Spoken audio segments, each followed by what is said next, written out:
Hey guys, Shukesh here. So today I'm gonna talk about the front camera video quality of the all-new Samsung Galaxy Note 20 Ultra, and to give you a better idea, I will be comparing the footage with my mirrorless camera, which is the Sony a6300, and the lens I'm currently using is actually Zeiss 24mm f1.8. So the total price of my camera setup is actually 63,000 for the body and 50,000 for the lens. That is 1,13,000 rupees, which is actually very close to my Samsung Galaxy Note 20 Ultra, which is retailing at 1,05,000 rupees. But of course it's a phone and you can do numerous other things, but as far as the front camera video quality is concerned, let me see how far or how close it is with a regular camera, especially a mirrorless camera, which is best for vlogging, which is best for handheld videography. That is, it's very compact, lightweight, but of course not close to a smartphone, because smartphones are easily available. It's always in your pocket. You can just take it and shoot right away, whereas mirrorless cameras are still not pocketable with a lens like this that is I'm using. I'm currently indoor. The natural light is coming from my left, and there are a couple of LEDs here on the top, and this is the lighting situation. So I'm using the lens on my mirrorless because with the kit lens it's almost impossible to get a good footage indoor, whereas smartphones uses a lot of processing, noise cancellation and other things to get you a better vlogging for indoor shoots, but there will be much noise compared to mirrorless. So I will go outside and also try the kit lens.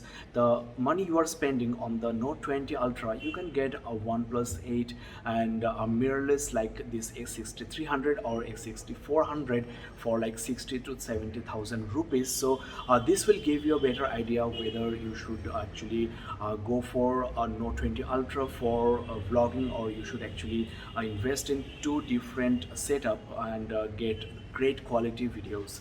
So let's get started.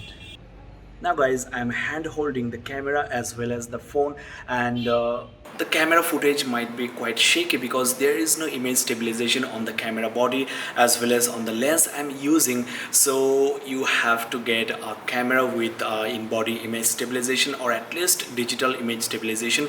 If the lens is stabilized, then that will be also great. Whereas the Note 20 Ultra gets amazingly smooth front camera videos with the digital image stabilization, which is helping here, and the camera footage is also quite brighter, and I can also see myself, whereas the camera don't have any flip out screen. Of course there are cameras with flip out screen with in-body image stabilization, but you have to spend much more. Like the Sony a6600 will cost you like 95,000 rupees. You can get Canon cameras like Canon M50 or other cameras, but there is high crop on the 4K video mode on the Canon M50. So Note 20 Ultra may be a great choice for you. Now guys, I've switched to the kit lens of the Sony a6300, and in indoor it's not a great choice because the maximum aperture is f3.5. So though it has image stabilization, in indoor situation you should get a better lighting, or at least a prime lens with f1.8 or faster, whereas on the Galaxy Note 20 it's bright and shining, and the maximum aperture is f2.2, which is great. And in terms of viewing angle, the Note 20 Ultra is 26mm wide on the front camera, whereas the lens I'm using is basically 16mm in full frame. That is about 24mm on the APS-C sensor I have on the camera. So in terms of viewing angle, they are very close, but in lighting condition, in poor lighting condition, Note 20 Ultra is giving us better shots. Hey guys, I'm currently outside, and it's very cloudy today and also very hot, and the footage on the Galaxy Note 20 Ultra is looking amazingly sharp and bright. I don't know how is it looking on the Sony camera, but in this lighting condition the kit lens should be good enough. There is indeed a Sigma lens for my Sony a6300, which is the 16mm f1.4, but again there is no image stabilization, so I should get a camera body with a stabilized sensor, then only I can experiment with the prime lenses. Otherwise, for as far as the camera quality is concerned, I think Note 20 is doing amazing job here, so you decide which one is better. I think for YouTube, for social media, the Note 20 Ultra will be amazingly good. If you use a Gorilla Pod, it will be more stable, and the viewing angle is actually good enough.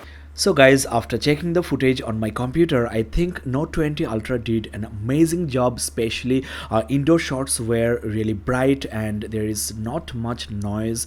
Outdoor shots were slightly over sharpened, but that's totally acceptable for social media. The camera quality is great, and on the other hand, this a6300 with this amazing prime lens did a fantastic job. It's definitely way better than the front camera of Note 20 Ultra. I mean, I'm comparing the front camera of a phone to APS-C video centric full-fledged semi pro camera. If you're seriously into vlogging, then definitely consider one of these.